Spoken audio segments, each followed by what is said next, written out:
மரணத்தை வெற்றி சிறந்து உயிர்த்தெழுந்து நம்மோடு கூட வாழ்ந்து கொண்டிருக்கிற நம்முடைய ஆண்டவராகிய கிறிஸ்து இயேசுவுக்குள் மிகவும் அதிகமாக நேசிக்கப்படுகின்ற அருமையான உடன் விசுவாசிகளே, மீண்டுமாக இந்த ஏப்ரல் மாதம் 9ஆம் நாளாகிய இந்த வியாழக்கிழமையிலே உங்களை சந்திப்பதில் மிகுந்த மகிழ்ச்சி அடைகிறோம். இந்த காலை நேர இறை தியானத்தை இந்த வேர்ட் ஆஃப் காட் மினிஸ்ட்ரி சார்பாக நாங்கள் ஆரம்பிக்கிறோம். நமது ஆரம்பம் பிதா, குமாரன், பரிசுத்த ஆவி நாமத்தில் உள்ளது. ஆமென். ஜெபிப்போம். சர்வ வல்லமையும் மிகுந்த இரக்கமும் கிருபையும் நிறைந்த இளன்பின் பரலோக பிதாவே, எங்கள் ராஜாதி ராஜாவே, கர்த்தாதி கர்த்தா, இந்த ஆசீர்வதிக்கப்பட்ட மன மகிழ்வான குளிர்ச்சியான ஆண்டவரே, காலை வேலைக்காக நன்றி செலுத்துகிறோம். கடந்து போன இரவு முழுவதும் கிருபையா எங்களை காத்து வழிநடத்தினீர், ஆசீர்வதித்தீர். இந்த நாளிலும் உடைய இறை வார்த்தையோடு இந்த நாளை ஆரம்பிக்கிறோம். எங்களை ஆசீர்வதிய ராஜா, உடைய உயிர்த்தெழுந்த வல்லமை ஆசீர்வாதம் இரட்டிப்பாக எங்களுக்கு தர வேண்டுமா ஜெபிக்கிறோம். அதை நாங்கள் விசுவாசித்து உங்களுக்கு சாட்சியாக வாழ கிருபை தாரும். ஆண்டவர், இந்த உலகத்தில் இருக்கிற எல்லாருக்கும் உயிர்த்தெழுதலின் ஆசீர்வாதங்களை வல்லமையை தந்து வழி நடத்தும். உடைய ஆண்டவரே, அன்பசாரியும் சகசாரியும் மடியனை எடுத்து நீர் பயன்படுத்தும். இதை கேட்டு பயன்பெறுகிற எல்லா மக்களும் உடைய இறை ஆசிரியர்களை தார். இறை மைந்தன் இயேசுவின் மூலம் ஜெபிக்கிறோம் நல்ல பிதாவே, ஆமென். காலை வேளையிலே கர்த்தர் உயிர்த்தெழுந்த இந்த நாளை கொண்டாட 598வது பாடலாகிய ஜீவிக்கிறார் இயேசு ஜீவிக்கிறார், என் உள்ளத்தில் அவர் ஜீவிக்கிறார் என்ற பாடலை சார்பு இணைந்து பாடுவோம். 598.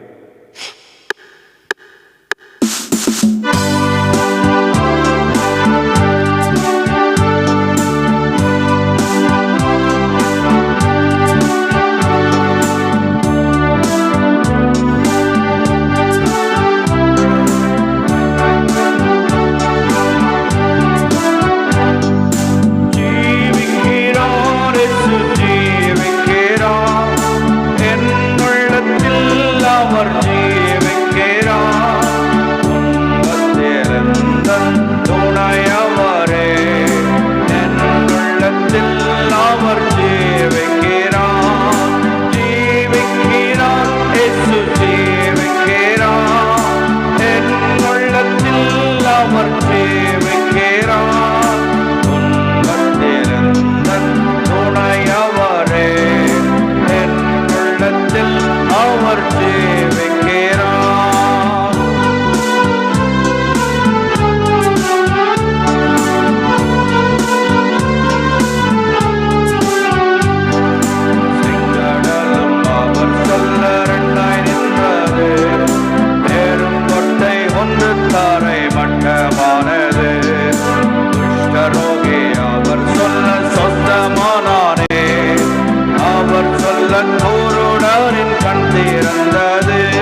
மரணத்தை வெற்றி சிறந்து உயிர்த்தெழுந்து நம்மோடு கூட வாழ்ந்து கொண்டிருக்கிற நம்முடைய ஆண்டவராகிய இயேசு கிறிஸ்துக்குள்ளாக மிகவும் அதிகமாய் நேசிக்கப்படுகின்றவர்களே, இந்த வியாழக்கிழமையின் காலை வேளையிலே உங்களை சந்திப்பதிலே மிகுந்த மகிழ்ச்சி அடைகிறோம்.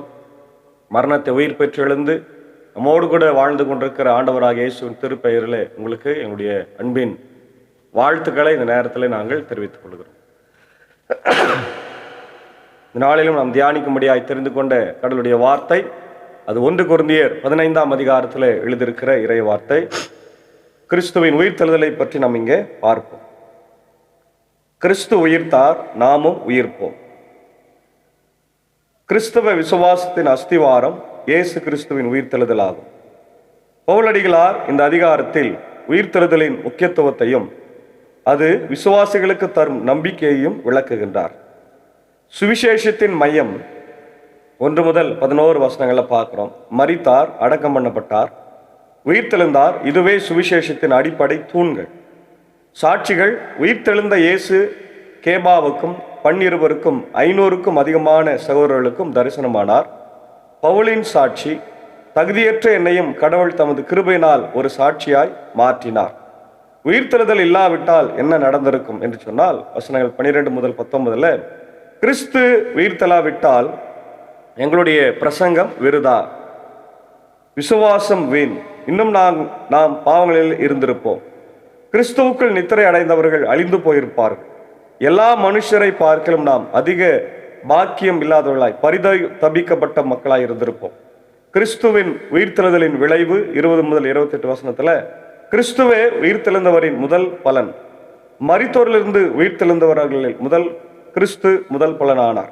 ஆதாமும் கிறிஸ்துவும், ஆதாமினால் மரணம் வந்தது, கிறிஸ்துவினால் உயிர்த்தெழுதல் வந்தது. மரணத்தின் முடிவு எல்லாவற்றையும் கீழ்ப்படுத்தின பிறகு கடைசி சத்ருவாகிய மரணம் பரிகரிக்கப்படும். உயிர்த்தெழுதும் உடல் எப்படிப்பட்டது என்று 35 49 வசனத்துல பார்க்கிறோம். உயிர்த்தெழுந்த உடல் மாற்றமடையும், அழிவுள்ளதாய் விதைக்கப்படும், அழிவில்லாததாய் எழுந்திருக்கும். கனவீனத்தில் விதைக்கப்படும், மகிமுள்ளதாய் எழுந்திருக்கும். பலவீனமாய் விதைக்கப்படும், பலமுள்ளதாய் எழுந்திருக்கும். ஜென்ம சரீரம் விதைக்கப்படும், ஆவிக்குரிய சரீரமாய் அது எழுந்திருக்கும். கடைசி பகுதி வெற்றியின் ரகசியம் 50 முதல் 57 மறுரூபமாகுதல். எக்காலம் தொனிக்கும் போது நம்ம எல்லாரும் இமைப்பொழுதிலே மறுரூபமாக்கப்படுவோம். மரணத்தின் கூர் மரணமே உன் கூரெங்கே, பாதாளமே உன் ஜெயமெங்கே என்று எழுதியிருக்கிற வார்த்தை நிறைவேறும். நம்முடைய கர்த்தராகிய இயேசு கிறிஸ்துவினால் நமக்கு ஜெயம் கொடுக்கின்ற கடவுளுக்கு ஸ்தோத்திரம் என்று சொல்லி இந்த அதிகாரத்தை நாம் பார்க்கணும். மாணவர்களே, நீங்கள் ரொம்ப அழகாக அங்கே சொல்றாரு, உயிர் பெற்றெழுதல், கிறிஸ்து உயிர் பெற்றெழுதல்.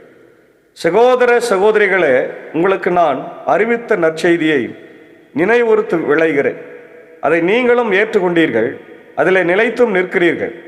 நான் உங்களுக்கு அறிவித்த நற்செய்தியை நீங்கள் உறுதியாய் பற்றி கொண்டிருந்தால் அதன் வழியாக மீட்பு அடைவீர்கள். இல்லையேல் நீங்கள் கொண்டிருக்கும் நம்பிக்கை பொருள் அற்றதே. நான் பெற்றுக்கொண்டதும் முதன்மையானதும் என கருதி உங்களிடம் ஒப்படைத்ததும் இதுவே. மறைநூலில் எழுதியுள்ளவாறு கிறிஸ்து நம் பாவங்களுக்காக இறந்து அடக்கம் செய்யப்பட்டார். மறைநூலில் எழுதியுள்ளவாறே 3ஆம் நாள் உயிருடன் எழுப்பப்பட்டார். பின்னர் அவர் கேபாவுக்கும் அதன் பின் 12 தோன்றினார். அதன் பின்பு 500 பேருக்கும் மேற்பட்ட சகோதரர்களுக்கும் அவர் ஒரே நேரத்தில் தோன்றினார். அவர்களுள் பலர் இன்னமும் உயிரோடு இருக்கிறார்கள், சிலர் இறந்து விட்டார்கள். பிறகு யாக்கோபுக்கும் அதன் பின் திருத்தூதர் அனைவருக்கும் தோன்றினார். பிரியமானவர்களே, பவுலடிகளார் இந்த பகுதியிலே கிறிஸ்துவின் உயிர்த்தெழுதலை மிக வல்லமையாய் சொல்லுகிறார். ஆமென், அல்லேலூயா. அவரு உயிர்த்தெழுந்து ஒரே ஒரு முறை பாவங்களுக்காக மரித்தார், ஒரு முறை உயிர்த்தார், இனி அவரு மரிக்க மாட்டார். அதான் நம்ம பாடுறோம், மரித்த கிறிஸ்து இனி மரிப்பதில்லை என்று சொல்லி, இல்லையா? அப்போ ஒவ்வொரு முறையும் நாம் அதை கொண்டாடுகின்றோமே தவிர அவர் ஒவ்வொரு முறையும் மரிப்பதில்லை. 26 அவர் மரிக்கல, அவர் ஆல்ரெடி மரித்து உயிர் தெழுந்ததை நம்ம கொண்டாடி கொண்டிருக்கிறோம். நிறைய பேர் அதை நினைத்து சோகமா இருப்பது, வருத்தமா இருக்கு தேவையே இல்லை. எப்பவுமே நம்ம மகிழ்ச்சியா இருக்கணும். ஏன்னா அவர் ஆல்ரெடி அதெல்லாம் செஞ்சு முடிச்சுட்டார். அப்போ நம்ம அதை முதல்ல புரிந்து கொள்ள வேண்டும். அடுத்தது 2வது இங்க என்ன சொல்றாருன்னா, அவர் உயிர் தெழுந்த பிறகு எல்லாருக்கும் தரிசனமாகிறார்.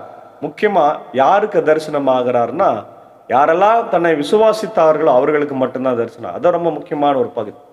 ஒருவேளை அவர் நினைத்திருந்தால் எருசலேம் தேவாலயத்துக்கு உள்ள போய் தரிசனமாயிருக்கலாம், தன்னை அடித்த அந்த சேவகர்கள் இடத்துல, போர்ச்ச இடத்துல தரிசனமாக இருக்கலாம், பிலாத்துக்கிட்ட போய் தரிசனமாக இருக்கலாம் இல்லையா, ஏரோது அரசங்கிட்ட போயிருக்கலாம், தன்னை துன்புறுத்தின மக்கள்கிட்ட போயிருக்கலாம், தன்னை 1 39 அடி, 40 அடியில் இல்லையா, 39 அடி அடிச்சாங்களா அவங்ககிட்ட போயிருக்கலாம், முள்முடி சூட்டின அந்த மக்கள்கிட்ட போய் சொல்லியிருக்கலாம். ஆனால் அவங்ககிட்ட எல்லாம் போகல. ஏன்னா அவங்கெல்லாம் அவங்க கடமையை செஞ்சுட்டாங்க, அவ்வளோதான். யூதாஸ் கூட கடமை செஞ்சு இறந்து போயிட்டாங்க. அதுக்கப்புறம் ஆண்டவர் தம் சீடர்களுக்கு, மக்களுக்கு, 500 பேருக்கு, கேபாவுக்கு, யாக்கோபுக்கு, திருத்தூதர் 12 அவர் தரிசனமாகி தன்னை வெளிப்படுத்தியதாக பவுல் இங்கு சொல்லுகின்றார். அடுத்தது பார்க்கிறோம், எல்லாருக்கும் கடைசியில் காலம் தப்பி பிறந்த குழந்தை போன்ற எனக்கும் தோன்றினார். நான் திருத்தூதர்களிடையே மிக கடையவன், திருத்தூதர் என அழைக்கப்படுவதற்கும் தகுதியற்றவன். ஏனெனில் கடவுளின் திருச்சபையை துன்புறுத்தினேன். ஆனால் இப்போது நான் இந்த நிலையில் இருப்பது கடவுளின் அருளால் தான். அவர் எனக்கு அளித்த அருள் வீணாகவிடவில்லை. திருத்தூதர்கள் எல்லாரை விடும் நான் மிகுதியாய் பாடுபட்டு உழைத்தேன். உண்மையில் நானாய் உழைக்கவில்லை, என்னோடு இருக்கும் கடவுளின் அருளை அவ்வாறு உழைக்க செய்தது. நானோ மற்ற திருத்தூதர்களை பார்க்கிலும் இதையே பறைசாற்றுகிறோம், நீங்களும் அதை நம்பினீர்கள். அப்போ என்ன சொல்றாருன்னா பவுல், இவங்களுக்கெல்லாம் ஆண்டவர் வெளிப்படுத்தப்பட்டுட்டு எனக்கும் வெளிப்படுத்தினார். அப்போஸ்தலர் நடபடிகள் 9ஆம் அதிகாரத்தில் பார்த்தீங்கன்னா, உயிர்த்தெழுந்த இயேசு கிறிஸ்து சவுலை சந்திக்கிறார். யார் இந்த சவுல்? அவர் பெஞ்சமின் கோத்திரத்தில் வந்தவர், பரிசேயர், ரொம்ப மூர்க்க குணம் கொண்டவர், கிறிஸ்தவர்களை எல்லாம் கட்டி இழுத்து கொண்டு சிறையில் அடைக்கிறவர். அப்படிப்பட்ட சவுலை சந்தித்த பிறகு சவுல் பவுலாய் மாறுகிறார். ஆமென், அல்லேலூயா. பவுலாய் மாறி ஆண்டுடைய ஊழியத்தை அதான் சொல்றாரு, அகால பிறவி போன்ற எனக்கும் அவர் தோன்றினார். திருத்தூதர்களுக்கு தோன்றின ஆண்டவர், சீடர்களுக்கு தோன்றின ஆண்டவர் எனக்கும் தோன்றி ஆண்டவரின் நற்செய்தி அறிவிக்கும் போது நான் அதை ஏற்றுக்கொண்டேன். இன்னைக்கு உங்களுக்கும் நான் அறிவித்திருக்கிறேன். ரொம்ப அழகா சொல்றாரு, திருத்தூதர்களை காட்டிலும், அதாவது அப்போஸ்தலர்களை காட்டிலும் நான் அதிகமாய் உழைத்திருக்கிறேன் என்று சொல்லுகின்றார். அதான் பவுலுடைய விசுவாசத்தை இங்க காட்டுகிறார். அடுத்தது, இறந்தோர் உயிர் பெற்று எழுதல்.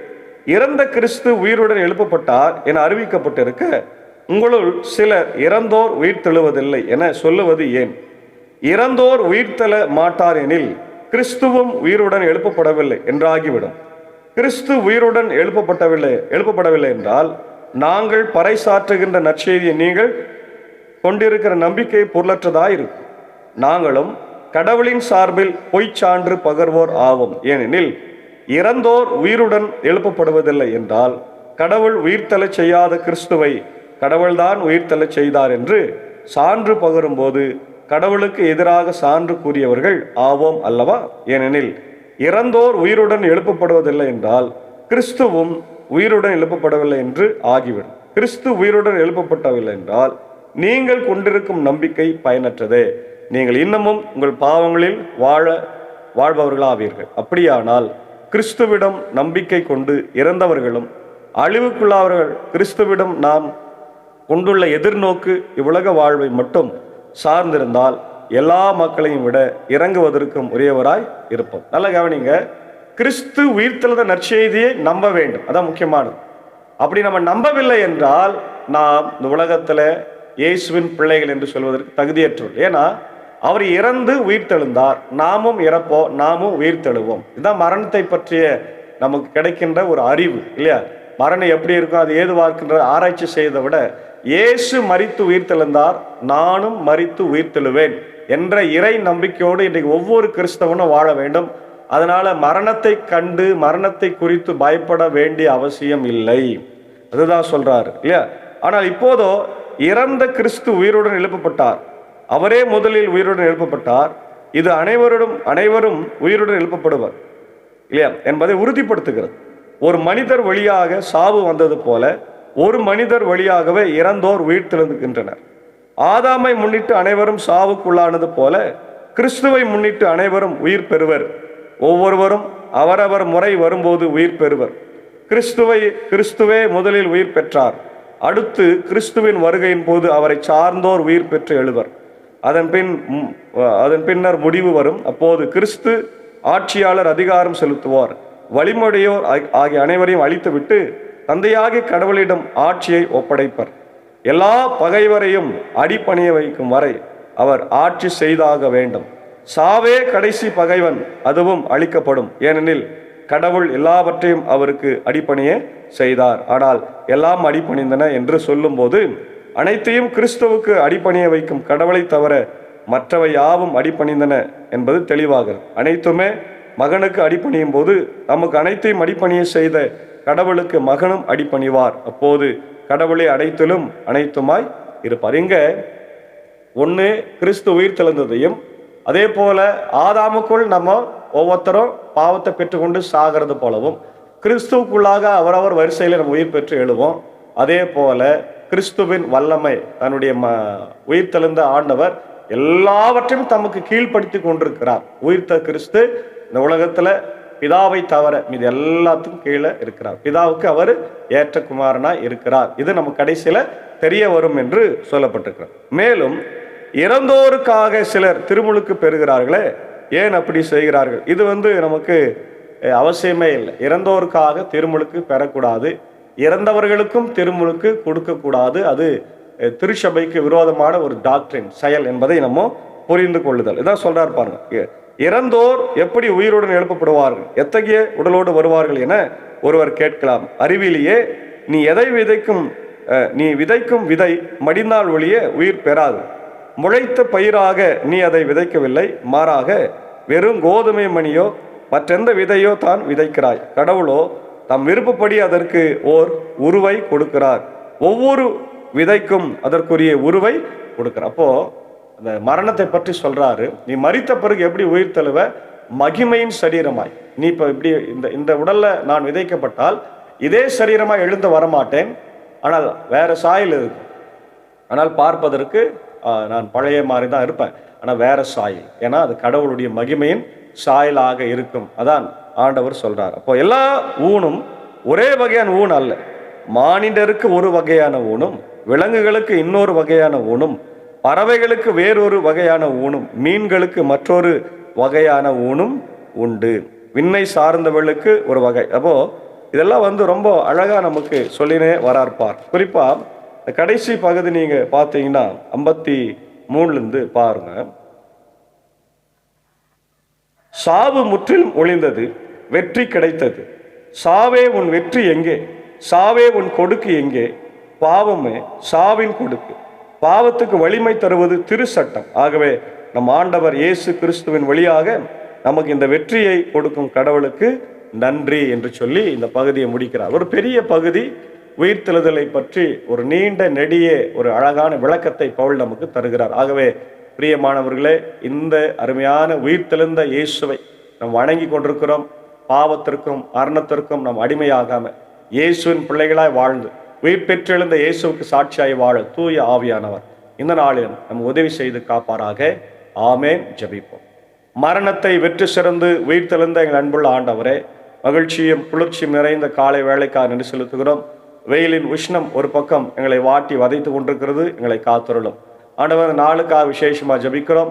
நீர் உயிர் பெற்று எழுந்த நற்செய்தியே திருச்சபையின் மையமாக இருக்கிறது என்பதை உணர்ந்திருக்கிறோம். அதை நாங்கள் ஒவ்வொருவருக்கும் அறிவித்து இயேசுவின் பிள்ளைகளா எல்லாரையும் மாற்ற ஆண்டவர் கிருபை தார். இந்த நேரத்தில் அவசர ஜெபமாக இப்படிய ஈரான் இஸ்ரேல் போருக்காக ஜெபிக்க 2 வாரம் நிறுத்தப்பட்டிருந்தாலும் அது எப்பொழுதும் ஆண்டவரே நிரந்தரமாய் நிறுத்தப்படவும், மக்கள் பாதுகாக்கப்படவும், மக்களுடைய பொருளாதார வாழ்க்கை மேம்படவும் கிருபை தார். ஏற்கனவே பாதிக்கப்பட்டிருக்கிற மக்களுக்கெல்லாம் ஆண்டவரே